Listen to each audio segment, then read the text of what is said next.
বিমানের মধ্যে মাঝে মাঝে দেখবেন যে এয়ার টার্বুলেন্স হয়, জানেন? এয়ার টার্বুলেন্স জানেন তো?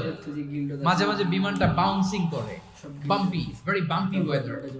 শুনেন নাই?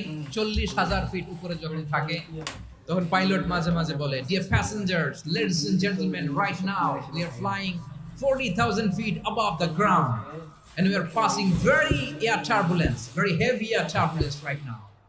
Please fasten your seat belt.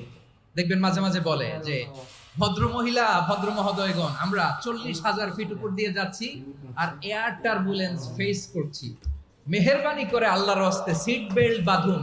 তখন বিমানটা এরকম বাউন্সিং করে, শেকিং করে। আপনারা মুখোমুখি হয়েছেন? ইদানিং এই এয়ার টার্বুলেন্স বেড়ে গিয়েছে।